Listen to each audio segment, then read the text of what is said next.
ನಮಸ್ಕಾರ ಸ್ನೇಹಿತರೆ. ದೇಶದ 543 ಲೋಕಸಭಾ ಕ್ಷೇತ್ರಗಳ ಪೈಕಿ ಸುಮಾರು 380 ಲೋಕಸಭಾ ಕ್ಷೇತ್ರಗಳಿಗೆ 4 ಹಂತದ ಮತದಾನ ಇದೀಗ ಸಂಪೂರ್ಣಗೊಂಡಿದ್ದು, ಇನ್ನು 3 ಹಂತದ ಮತದಾನ ಬಾಕಿ ಇದೆ. ಈ ಸಂದರ್ಭದಲ್ಲಿಯೇ ದೇಶದಲ್ಲಿ ಈ ಬಾರಿ ಯಾವ ಪಕ್ಷ ಅಧಿಕಾರಕ್ಕೆ ಬರುತ್ತೆ, ದೇಶದ ಮುಂದಿನ ಪ್ರಧಾನಿ ಯಾರಾಗ್ತಾರೆ ಅಂತಕ್ಕಂತ ಒಂದು ವಿಷಯ ಬಹುದೊಡ್ಡ ಚರ್ಚೆ ಆಗ್ತಾ ಇದೆ. ಈ ಬಾರಿ ದೇಶದಲ್ಲಿ ಎನ್ಡಿಎ ಮೈತ್ರಿಕೂಟ ಅಧಿಕಾರವನ್ನ ಕಳೆದುಕೊಳ್ಳುತ್ತಾ, ಇಂಡಿ ಮೈತ್ರಿಕೂಟ ಏನಾದ್ರು ಅಧಿಕಾರಕ್ಕೆ ಬರುತ್ತಾ, ಅಥವಾ ಮತ್ತೊಮ್ಮೆ ಎನ್ಡಿಎ ಮೈತ್ರಿಕೂಟವೇ ಅಧಿಕಾರಕ್ಕೆ ಬರುತ್ತಾ ಅಂತಕ್ಕಂಥ ಚರ್ಚೆಗಳು ನಡೀತಿರ್ತಕ್ಕಂಥ ಈ ಸಂದರ್ಭದಲ್ಲಿಯೇ ನ್ಯೂಸ್ ಎಕ್ಸ್ ಸಂಸ್ಥೆಯ ಎಕ್ಸ್ಪರ್ಟ್ ಆಗಿರ್ತಕ್ಕಂಥ ಒಬ್ಬ ರಾಜಕೀಯ ವಿಶ್ಲೇಷಕ ಈ ದೇಶದ 543 ಲೋಕಸಭಾ ಕ್ಷೇತ್ರಗಳ ಫಲಿತಾಂಶದ ಕುರಿತು ತಮ್ಮದೇ ರೀತಿಯ ಒಂದು ವಿಶ್ಲೇಷಣೆಯನ್ನ ಮಾಡೋದ್ರ ಮೂಲಕ ದೇಶದಲ್ಲಿ ಮತ್ತೊಮ್ಮೆ ಯಾವ ಪಕ್ಷ ಅಧಿಕಾರಕ್ಕೆ ಬರುತ್ತೆ ಅಂತಕ್ಕಂತ ಒಂದು ಟ್ರೆಂಡ್ ಅನ್ನ ನಮಗೆ ತಿಳಿಸಿದ್ದಾರೆ ಅಂತಾನೆ ಹೇಳ್ಬೋದು. ಬನ್ನಿ ಸ್ನೇಹಿತರೆ, ಈ ಒಂದು ನ್ಯೂಸ್ ಎಕ್ಸ್ ಸಂಸ್ಥೆ ನಡೆಸಿರ್ತಕ್ಕಂತ ತನ್ನ ಎಕ್ಸ್ಪರ್ಟ್ ಆಗಿರ್ತಕ್ಕಂತ ತನ್ನ ಎಕ್ಸ್ಪರ್ಟ್ ನ ಒಂದು ಸರ್ವೆಯನ್ನ ಇದೀಗ ನಮ್ಮ ಮುಂದೆ ಇಟ್ಟಿದ್ದು, ಆ ಸರ್ವೆಯಲ್ಲಿ ಯಾವ್ಯಾವ ರಾಜ್ಯಗಳಲ್ಲಿ ಯಾವ ಮೈತ್ರಿ ಪಕ್ಷ ಎಷ್ಟು ಸ್ಥಾನಗಳನ್ನ ಗೆಲ್ಲುತ್ತೆ ಅಂತಕ್ಕಂಥದ್ದನ್ನ ಅತ್ಯಂತ ವಿಸ್ತೃತವಾಗಿ ಈ ಒಬ್ಬ ನ್ಯೂಸ್ ಎಕ್ಸ್ ಸಂಸ್ಥೆಯ ರಾಜಕೀಯ ವಿಶ್ಲೇಷಕರಾಗಿರ್ತಕ್ಕಂಥ ಎಸ್ ವೆಂಕಟನಾರಾಯಣ್ ಅವರು ಕೊಟ್ಟಿರುವ ವಿಶ್ಲೇಷಣೆಯನ್ನ ನಾನೀಗ ನಿಮ್ ಮುಂದೆ ಇಡ್ತಾ ಇದ್ದೀನಿ. ಯಾವ್ಯಾವ ರಾಜ್ಯಗಳಲ್ಲಿ ಯಾವ್ಯಾವ ಮೈತ್ರಿಕೂಟಕ್ಕೆ ಯಾವ್ಯಾವ ಪಕ್ಷಕ್ಕೆ ಎಷ್ಟು ಸ್ಥಾನಗಳನ್ನು ಗೆಲ್ಬಹುದು ಅಂತಕ್ಕಂಥದ್ದನ್ನ ನಾನೀಗ ರಾಜ್ಯವಾರು ನಿಮ್ಮ ಮುಂದೆ ಇಡ್ತಾ ಹೋಗ್ತಿರ್ತೀನಿ ಸ್ನೇಹಿತರೆ. ಅದಕ್ಕಿಂತ ಮುಂಚೆ ನೀವು ನನ್ನ ಇಟ್ಗೆ ಹೇಮಂತ್ ಯೂಟ್ಯೂಬ್ ಚಾನಲ್ಗೆ ಸಬ್ಸ್ಕ್ರೈಬ್ ಮಾಡ್ಕೊಂಡಿಲ್ಲ ಅಂದ್ರೆ ದಯವಿಟ್ಟು ಸಬ್ಸ್ಕ್ರೈಬ್ ಮಾಡ್ಕೊಂಡು ಬೆಲ್ ಬಟನ್ ಅನ್ನ ಕ್ಲಿಕ್ ಮಾಡಿ. ನಾನು ಕೊಡ್ತಕ್ಕಂಥ ಮಾಹಿತಿ ನಿಮ್ಗೆ ಇಷ್ಟ ಆಗಿದ್ರೆ ಈ ವಿಡಿಯೋಗೆ ಲೈಕ್ ಮಾಡಿ, ಶೇರ್ ಮಾಡಿ, ಕಮೆಂಟ್ ಮಾಡಿ. ಸ್ನೇಹಿತರೆ, ಈ ಬಾರಿ 543 ಲೋಕಸಭಾ ಕ್ಷೇತ್ರಗಳ ಪೈಕಿ ಈಗಾಗಲೇ ಸುಮಾರು 380 ಲೋಕಸಭಾ ಕ್ಷೇತ್ರಗಳ ಚುನಾವಣೆ ಸಂಪೂರ್ಣಗೊಂಡಿದ್ದು, ಈಗಾಗಲೇ ದೇಶದಲ್ಲಿ ಮತ್ತೊಮ್ಮೆ ಯಾರು ಅಧಿಕಾರಕ್ಕೆ ಬರ್ಬೋದು ಅಂತಕ್ಕಂಥದ್ದು ಬಹುತೇಕ ಪಕ್ಕ ಆಗಿದೆ. ಇಂಥ ಸಂದರ್ಭದಲ್ಲಿ ಎಸ್ ವೆಂಕಟರಮಣ ಅವರು ನಾರಾಯಣ್ ಅವರು ಕೊಟ್ಟಿರ್ತಕ್ಕಂಥ ಒಂದು ವಿಶ್ಲೇಷಣೆಯ ಪ್ರಕಾರ ಉತ್ತರ ಪ್ರದೇಶದ 80 ಲೋಕಸಭಾ ಕ್ಷೇತ್ರಗಳ ಪೈಕಿ ಈ ಬಾರಿ ಎನ್ಡಿಎ ಮೈತ್ರಿಕೂಟ ಭರ್ಜರಿಯಾಗಿ 75 ಲೋಕಸಭಾ ಕ್ಷೇತ್ರಗಳನ್ನ ತನ್ನ ಪಾಲಿಗೆ ತೆಗೆದುಕೊಳ್ಳುತ್ತೆ. ಇಂಡಿ ಮೈತ್ರಿಕೂಟ ಕೇವಲ 5 ಸ್ಥಾನಗಳನ್ನ ಗೆಲ್ಲೋದ್ರ ಮೂಲಕ ಅಖಿಲೇಶ್ ಯಾದವ್ ಹಾಗೂ ರಾಹುಲ್ ಗಾಂಧಿ ಅವರ ಏನು ಕಾಂಬಿನೇಷನ್ ಇದೆ, ಈ ಕಾಂಬಿನೇಷನ್ ಯಾವುದೇ ಕಾರಣಕ್ಕೂ ಎನ್ಡಿಎ ಮೈತ್ರಿಕೂಟಕ್ಕೆ ಉತ್ತರ ಪ್ರದೇಶದಲ್ಲಿ ತೊಡಕನ್ನ ಉಂಟು ಮಾಡೋದಿಲ್ಲ ಅಂತಕ್ಕಂಥ ಒಂದು ಸ್ಪಷ್ಟ ವರದಿಯನ್ನ ಈ ವೆಂಕಟನಾರಾಯಣ್ ಅವರು ಕೊಟ್ಟಿದ್ದಾರೆ. ಆ ಮೂಲಕ ಉತ್ತರ ಪ್ರದೇಶದಲ್ಲಿ ಈ ಬಾರಿ 50ಕ್ಕೂ ಹೆಚ್ಚು ಸ್ಥಾನಗಳನ್ನ ನಾವು ಇಂಡಿ ಮೈತ್ರಿಕೂಟ ಗೆಲ್ಲುತ್ತೆ ಅಂತಕ್ಕಂಥ ರಾಹುಲ್ ಗಾಂಧಿ ಅವರ ಮಾತು ಸುಳ್ಳಾಗುತ್ತೆ ಅಂತಕ್ಕಂಥದ್ದು ಈ ವೆಂಕಟನಾರಾಯಣ್ ಅವರ ಒಂದು ವಿಶ್ಲೇಷಣೆಯಿಂದ ನಮಗೆ ಸ್ಪಷ್ಟವಾಗುತ್ತೆ. ಹಾಗೇನೆ ಬಿಹಾರದ 40 ಲೋಕಸಭಾ ಕ್ಷೇತ್ರಗಳ ಪೈಕಿ ಈ ಬಾರಿ ಜೆಡಿಯು ಹಾಗೂ ಎಲ್ಜೆಪಿ ಇನ್ನಿತರ ಪಕ್ಷಗಳನ್ನೊಳಗೊಂಡ ಮೈತ್ರಿಯನ್ನು ಮಾಡ್ಕೊಂಡಿರ್ತಕ್ಕಂಥ ಬಿಜೆಪಿ ಈ ಬಾರಿ ಎನ್ಡಿಎ ಮೈತ್ರಿಕೂಟ 30ಕ್ಕೂ ಹೆಚ್ಚು ಲೋಕಸಭಾ ಸ್ಥಾನಗಳನ್ನ ಬಿಹಾರದಲ್ಲೇ ಗೆದ್ರೆ, ಕಾಂಗ್ರೆಸ್, ಆರ್ಜೆಡಿ ಹಾಗೂ ಇತರ ಪಕ್ಷಗಳು ಸೇರಿ ಕೇವಲ 10 ಲೋಕಸಭಾ ಕ್ಷೇತ್ರಗಳನ್ನ ಗೆಲ್ಲೋದ್ರ ಮೂಲಕ ಬಿಜೆಪಿಗೆ ಮತ್ತೊಂದು ಬಹುದೊಡ್ಡ ಸಂಖ್ಯೆಯ ಲೋಕಸಭಾ ಸದಸ್ಯರು ಈ ಬಿಹಾರದಿಂದ ಸಿಗ್ತಾರೆ ಅಂತಕ್ಕಂಥದ್ದನ್ನ ಈ ವಿಶ್ಲೇಷಕರು ತಮ್ಮ ವಿಶ್ಲೇಷಣೆಯಲ್ಲಿ ತಿಳಿಸಿದ್ದಾರೆ. ಈಗಾಗಲೇ ಬಿಹಾರದಲ್ಲಿ ರಾಜ್ಯ ಸರ್ಕಾರ ಇತ್ತೀಚೆಗೆ ತಾನೇ ಬದಲಾವಣೆ ಆಗಿದೆ. ಆರ್ಜೆಡಿ ಯೊಂದಿಗಿದ್ದಂತಹ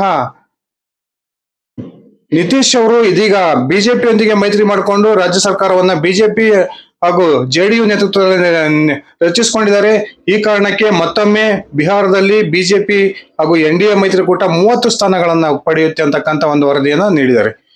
ಹಾಗೇನೆ ಅಮಿತ್ ಶಾ ಹಾಗೂ ನರೇಂದ್ರ ಮೋದಿ ಅವರ ತವರು ರಾಜ್ಯವಾಗಿರ್ತಕ್ಕಂಥ ಗುಜರಾತಿನ 26 ಲೋಕಸಭಾ ಕ್ಷೇತ್ರಗಳನ್ನ ಮತ್ತೊಮ್ಮೆ ಎನ್ಡಿಎ ತನ್ನ ತೆಕ್ಕೆಗೆ ತೆಗೆದುಕೊಳ್ಳುತ್ತೆ ಅಂತಕ್ಕಂಥ ಒಂದು ವರದಿಯನ್ನ ಈ ವೆಂಕಟನಾರಾಯಣ್ ಅವರು ಕೊಟ್ಟಿದ್ದಾರೆ.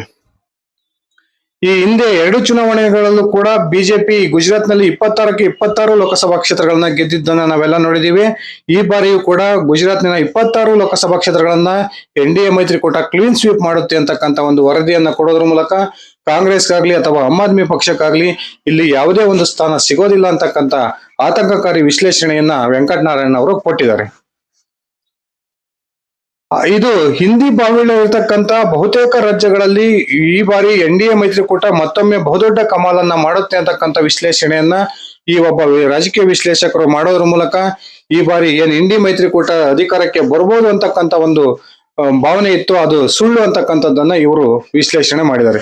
ಹಾಗೆ ಮಧ್ಯಪ್ರದೇಶದ 29 ಲೋಕಸಭಾ ಕ್ಷೇತ್ರಗಳಲ್ಲಿ ಮತ್ತೊಮ್ಮೆ ಎನ್ಡಿ ಮೈತ್ರಿಕೂಟ NDA ಮೈತ್ರಿಕೂಟ ಅತ್ಯಂತ ಸ್ಪಷ್ಟವಾಗಿ 29 ಲೋಕಸಭಾ ಕ್ಷೇತ್ರಗಳನ್ನ ಗೆಲ್ಲುತ್ತೆ ಅಂತಕ್ಕಂಥ ವರದಿಯನ್ನ ಈ ಒಬ್ಬ ರಾಜಕೀಯ ವಿಶ್ಲೇಷಕರು ವಿಶ್ಲೇಷಣೆ ಮಾಡಿದ್ದಾರೆ. ಈ ಟ್ರೆಂಡ್ ಕೂಡ ಅದೇ ರೀತಿಯಾಗಿದೆ. ಮಧ್ಯಪ್ರದೇಶದಲ್ಲಿ ಇತ್ತೀಚೆಗೆ ತಾನೇ ರಾಜ್ಯ ಸರ್ಕಾರ ಬಿಜೆಪಿಯ ಸರ್ಕಾರ ಬಂದಿದೆ. ಆ ಒಂದು ಕಾರಣಕ್ಕೆ ಈ ಮಧ್ಯಪ್ರದೇಶದ 29 ಲೋಕಸಭಾ ಕ್ಷೇತ್ರಗಳು ಬಿಜೆಪಿಯ ಪಾಲಾಗುತ್ತವೆ. ಆ ಮೂಲಕ NDAಗೆ ಬಹುದೊಡ್ಡ ಬಲ ಮಧ್ಯಪ್ರದೇಶದಿಂದ ಸಿಗುತ್ತೆ ಅಂತಕ್ಕಂಥ ಒಂದು ವರದಿಯನ್ನ ಈ ವೆಂಕಟನಾರಾಯಣ ಅವರು ಕೊಟ್ಟಿರ್ತಕ್ಕಂಥ ವಿಶ್ಲೇಷಣೆಯಲ್ಲಿ ನಮಗೆ ತಿಳಿಸಿದ್ದಾರೆ. ಹಾಗೇನೆ ಇತ್ತೀಚೆಗೆ ತಾನೇ ವಿಧಾನಸಭಾ ಚುನಾವಣೆ ಕೊನೆಗೊಂಡು ಬಿಜೆಪಿ ಅಧಿಕಾರಕ್ಕೆ ಬಂದಿದ್ದಂತಹ ಮತ್ತೊಂದು ಹಿಂದಿ ಪ್ರಾಬಲ್ಯವಿರ್ತಕ್ಕಂಥ ರಾಜಸ್ಥಾನದ 25 ಲೋಕಸಭಾ ಕ್ಷೇತ್ರಗಳ ಪೈಕಿ ಬಿಜೆಪಿ ಅತ್ಯಂತ ಹೆಚ್ಚು 20 ಲೋಕಸಭಾ ಕ್ಷೇತ್ರಗಳನ್ನ ಗೆಲ್ಲುತ್ತೆ. ಆ ಮೂಲಕ ಇಂಡಿ ಮೈತ್ರಿಕೂಟ ಕೇವಲ 5 ಸ್ಥಾನಗಳನ್ನ ರಾಜಸ್ಥಾನದಲ್ಲಿ ಗೆಲ್ಲೋದ್ರ ಮೂಲಕ ಮತ್ತೊಮ್ಮೆ NDA ಮೈತ್ರಿಕೂಟಕ್ಕೆ ರಾಜಸ್ಥಾನವು ಕೂಡ ಬಹುದೊಡ್ಡ ಬಲವನ್ನ ತುಂಬುತ್ತೆ ಅಂತಕ್ಕಂಥ ಒಂದು ವಿಶ್ಲೇಷಣೆಯನ್ನ ಈ ವೆಂಕಟನಾರಾಯಣ ಅವರು ಮಾಡಿದ್ದಾರೆ. ರಾಜಸ್ಥಾನ, ಗುಜರಾತ್ ಹಾಗೂ ಮಧ್ಯಪ್ರದೇಶದ ಬಹುತೇಕ ಸ್ಥಾನಗಳು ಈ NDA ಮೈತ್ರಿಕೂಟದ ಪಾಲಾಗ್ತವೆ. ಆ ಮೂಲಕ ಹಿಂದಿ ಪ್ರಾಬಲ್ಯವಿರ್ತಕ್ಕಂಥ ಬಹುತೇಕ ರಾಜ್ಯಗಳಲ್ಲಿ NDA ಮೈತ್ರಿಕೂಟ ಬಹುದೊಡ್ಡ ಉತ್ತಮ ಸಾಧನೆಯನ್ನ ಮಾಡೋದ್ರ ಮೂಲಕ ದೇಶದಲ್ಲಿ ಅತ್ಯಂತ ಹೆಚ್ಚು ಸ್ಥಾನಗಳನ್ನ NDA ಮೈತ್ರಿಕೂಟ ಗೆಲ್ಲಬಹುದು ಅಂತಕ್ಕಂಥ ಒಂದು ಟ್ರೆಂಡ್ ಅನ್ನ ನಮಗೆ ಈ ವೆಂಕಟನಾರಾಯಣ ಅವರು ತಿಳಿಸೋದ್ರ ಮೂಲಕ ಇಂಡಿ ಮೈತ್ರಿಕೂಟಕ್ಕೆ ಬಹುದೊಡ್ಡ ಆಘಾತವನ್ನ ಕೊಟ್ಟಿದ್ದಾರೆ ಅಂತಾನೆ ಹೇಳ್ಬೋದು. ರಾಜಸ್ಥಾನದಲ್ಲೂ ಕೂಡ ಇತ್ತೀಚೆಗೆ ಬಿಜೆಪಿ ನೇತೃತ್ವದ ರಾಜ್ಯ ಸರ್ಕಾರ ಅಧಿಕಾರಕ್ಕೆ ಬಂದಿದ್ದನ್ನ ನೋಡಬಹುದು. ಇಡೀ ದೇಶದಲ್ಲಿ ಅತ್ಯಂತ ಹೆಚ್ಚು ಚರ್ಚೆಯಲ್ಲಿರ್ತಕ್ಕಂಥ ಪಶ್ಚಿಮ ಬಂಗಾಳದಲ್ಲಿ ಈ ಬಾರಿ ಬಿಜೆಪಿ ಹಾಗೂ ರಾಜ್ಯದ ಆಡಳಿತಾರೂಢ TMC ನಡುವೆ ತೀವ್ರ ಜಿದ್ದಾಜಿದ್ದಿ ನಡೀತಾ ಇದೆ. ಪಶ್ಚಿಮ ಬಂಗಾಳದ 42 ಲೋಕಸಭಾ ಕ್ಷೇತ್ರಗಳಲ್ಲಿ ಬಿಜೆಪಿ ಈ ಬಾರಿ ನಂಬರ್ 1 ಸ್ಥಾನಕ್ಕೆ ಹೋಗಿ 22 ಲೋಕಸಭಾ ಕ್ಷೇತ್ರಗಳನ್ನ ಗೆಲ್ಲೋದಿಕ್ ಸಾಧ್ಯವಾದ್ರೆ ಆಡಳಿತಾರೂಢ TMC ಈ ಬಾರಿ 20 ಲೋಕಸಭಾ ಕ್ಷೇತ್ರಗಳನ್ನ ಗೆಲ್ಲುತ್ತೆ. ಈ ಒಂದು ಪಶ್ಚಿಮ ಬಂಗಾಳದಲ್ಲಿ ಕಾಂಗ್ರೆಸ್ ಯಾವುದೇ ಒಂದೇ ಒಂದು ಸ್ಥಾನವನ್ನು ಕೂಡ ಗೆಲ್ಲೋದಿಕ್ಕೆ ವಿಫಲವಾಗುತ್ತೆ ಅಂತಕ್ಕಂಥ ಒಂದು ವರದಿಯನ್ನ ತನ್ನ ವಿಶ್ಲೇಷಣೆಯಲ್ಲಿ ಈ ವೆಂಕಟನಾರಾಯಣ ಅವರು ತಿಳಿಸಿದ್ದಾರೆ. ಆ ಮೂಲಕ ಈ ಬಾರಿ ತೀವ್ರ ಜಿದ್ದಾಜಿದ್ದಿ ಏನು ಪಶ್ಚಿಮ ಬಂಗಾಳದಲ್ಲಿ ನಡೀತಾ ಇತ್ತು, ಈ ಒಂದು ಜಿದ್ದಾಜಿದ್ದಿಯಲ್ಲಿ ಬಿಜೆಪಿಯ ಒಂದು ಹೆಜ್ಜೆ ಮುಂದೋಗಿದೆ ಅಂತಕ್ಕಂಥ ಒಂದು ಸ್ಪಷ್ಟ ಚಿತ್ರಣವನ್ನ ಈ ವೆಂಕಟನಾರಾಯಣ ಅವರು ನಮಗೆ ಕೊಡ್ತಾ ಇದ್ದಾರೆ. ಇತ್ತೀಚೆಗೆ ಏನು ಸಂದೇಶ್ ಖಾಳಿ ಪ್ರಕರಣ ಇರ್ಬೋದು, CAA ಜಾರಿಗೆ ತಂದಿರತಕ್ಕಂಥದ್ದು ಇರ್ಬೋದು, ಹಾಗೂ ರಾಮ ಮಂದಿರದ ನಂತರ ಅಲ್ಲಿ ಉಂಟಾಗಿರ್ತಕ್ಕಂಥ ಹಿಂದೂ ಪರವಾದಂತ ಅಲೆ ಇರ್ಬೋದು, ಇದೆಲ್ಲವೂ ಕೂಡ ಬಿಜೆಪಿಗೆ ಬಹುದೊಡ್ಡ ಲಾಭವನ್ನ ಮಾಡಿಕೊಡುತ್ತೆ ಅಂತಕ್ಕಂಥದ್ದನ್ನ ತಿಳಿಸಿದ್ದಾರೆ. ಹಾಗೆ ದೇಶದ ಅತ್ಯಂತ ಹೆಚ್ಚು ಲೋಕಸಭಾ ಕ್ಷೇತ್ರವನ್ನು ಹೊಂದಿರತಕ್ಕಂಥ 2ನೇ ದೊಡ್ಡ ರಾಜ್ಯವಾಗಿರ್ತಕ್ಕಂಥ ಮಹಾರಾಷ್ಟ್ರದಲ್ಲಿ ಈ ಬಾರಿ NDA ಬಹುದೊಡ್ಡ ಕಮಾಲನ್ನ ಮಾಡುತ್ತೆ. ಆ ಮೂಲಕ NDA ಮೈತ್ರಿಕೂಟ ಶಿವಸೇನೆಯ ಒಂದು ಭಾಗ ಹಾಗೂ NCP ಒಂದು ಭಾಗವನ್ನು ಒಳಗೊಂಡಿರ್ತಕ್ಕಂಥ NDA ಮೈತ್ರಿಕೂಟ 36 ಲೋಕಸಭಾ ಕ್ಷೇತ್ರಗಳನ್ನ ಗೆದ್ರೆ ಕಾಂಗ್ರೆಸ್ ಹಾಗೂ ಶರದ್ ಪವಾರ್ ಅವರ NCP ಹಾಗೂ ಉದ್ಧವ್ ಠಾಕ್ರೆ ಅವರ ಶಿವಸೇನೆಯ ಒಂದು ಭಾಗ ಸೇರ್ಕೊಂಡು ಕೇವಲ ಇಂಡಿ ಮೈತ್ರಿಕೂಟ ಕೇವಲ 6 ಲೋಕಸಭಾ ಕ್ಷೇತ್ರಗಳನ್ನ ಮಹಾರಾಷ್ಟ್ರದಲ್ಲಿ ಗೆಲ್ಲುತ್ತೆ ಅಂತಕ್ಕಂಥದ್ದು ಆಘಾತಕಾರಿ ವಿಶ್ಲೇಷಣೆಯನ್ನ ಈ ವೆಂಕಟನಾರಾಯಣ ಅವರು ಮಾಡೋದ್ರ ಮೂಲಕ ಇಂಡಿ ಮೈತ್ರಿಕೂಟಕ್ಕೆ ಬಹುದೊಡ್ಡ ಆಘಾತವನ್ನ ತಂದುಕೊಟ್ಟಿದ್ದಾರೆ. ಇನ್ನ ಅತ್ಯಂತ ಪ್ರಮುಖವಾಗಿ ನಮ್ಮ ಈ ಬಾರಿ ಮಹಾರಾಷ್ಟ್ರದಲ್ಲಿ ಕಳೆದ ಬಾರಿ ಬಿಜೆಪಿ ಹಾಗೂ ಶಿವಸೇನೆಯ ಒಂದು ಮೈತ್ರಿ ಇತ್ತು. ಆದ್ರೆ ಈ ಬಾರಿ ಅಲ್ಲಿ ಮೈತ್ರಿಯ ಸಮೀಕರಣ ಚೇಂಜ್ ಆಗಿದೆ. ಶಿವಸೇನೆಯ ಒಂದು ಭಾಗ ಏಕನಾಥ್ ಶಿಂದೆ ಅವರ ನೇತೃತ್ವದಲ್ಲಿ 2 ಭಾಗ ಶಿವಸೇನೆಯಾಗಿ ಒಂದು ಭಾಗ ಬಿಜೆಪಿಯೊಂದಿಗೆ ಸೇರ್ಕೊಂಡಿದ್ರೆ, ಇನ್ನೊಂದು ಭಾಗ ಉದ್ಧವ್ ಠಾಕ್ರೆ ಅವರ ನೇತೃತ್ವದ ಒಂದು ಶಿವಸೇನೆ ಈಗಲೂ ಕೂಡ ಇಂಡಿ ಮೈತ್ರಿಕೂಟದ ಜೊತೆಗಿದೆ. ಹಾಗೆ ಅತ್ಯಂತ ಪ್ರಮುಖವಾಗಿ ನಮ್ಮ ರಾಜ್ಯ ಕರ್ನಾಟಕದ 28 ಲೋಕಸಭಾ ಕ್ಷೇತ್ರಗಳ ವಿಶ್ಲೇಷಣೆಯನ್ನು ಕೂಡ ಈ ವೆಂಕಟನಾರಾಯಣ ಅವರು ಮಾಡಿದ್ದಾರೆ. 28 ಲೋಕಸಭಾ ಕ್ಷೇತ್ರಗಳಲ್ಲಿ ಬಿಜೆಪಿ 20 ಸ್ಥಾನಗಳನ್ನ ಗೆದ್ರೆ ಬಿಜೆಪಿಯ ಮಿತ್ರ ಪಕ್ಷವಾಗಿರ್ತಕ್ಕಂಥ JDS ತಾನು ಸ್ಪರ್ಧೆ ಮಾಡಿರ್ತಕ್ಕಂಥ 3 ಸ್ಥಾನಗಳಲ್ಲಿ ಗೆಲ್ಲುತ್ತೆ.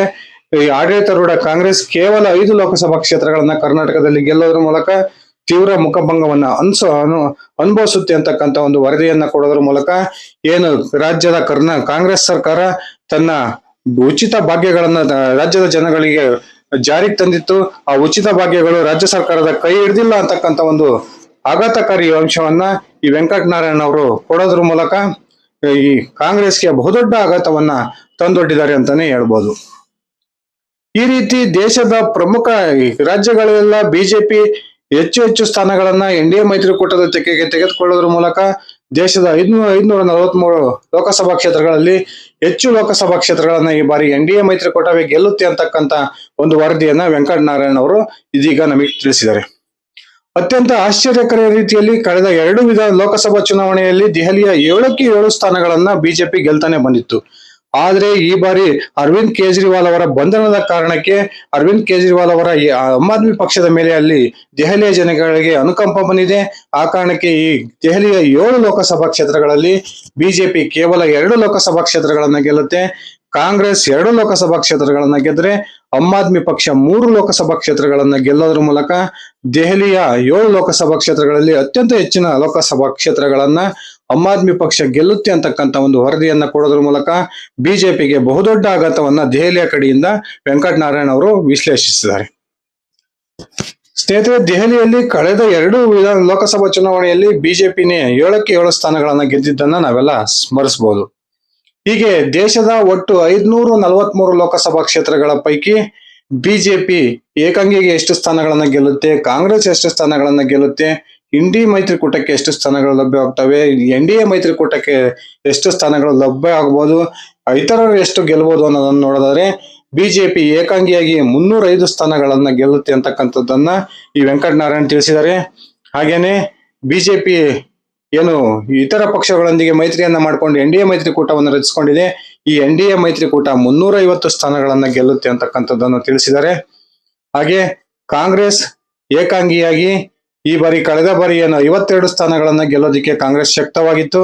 ಈ ಬಾರಿ ಅದಕ್ಕಿಂತಲೂ ಕೂಡ ಸ್ಥಾನಗಳನ್ನ ಕಡಿಮೆ ಮಾಡಿಕೊಳ್ಳುತ್ತೆ ಅಂತಕ್ಕಂಥ ಒಂದು ಆಘಾತಕಾರಿ ವರದಿಯನ್ನ ಕೊಟ್ಟಿದ್ದಾರೆ. ಕಾಂಗ್ರೆಸ್ ಸರಿಸುಮಾರು ಈ ಬಾರಿ 50 ಸ್ಥಾನಗಳನ್ನಷ್ಟೇ ಗೆಲ್ಲೋದಕ್ಕೆ ಶಕ್ತವಾಗುತ್ತೆ. ಕಳೆದ ಬಾರಿಗಿಂತ ಕಡಿಮೆ ಸ್ಥಾನಗಳನ್ನ ಕಾಂಗ್ರೆಸ್ ಗೆಲ್ಲುತ್ತೆ ಅಂತಕ್ಕಂಥದ್ದನ್ನ ಈ ಒಂದು ವಿಶ್ಲೇಷಕರು ವಿಶ್ಲೇಷಣೆ ಮಾಡಿದ್ದಾರೆ.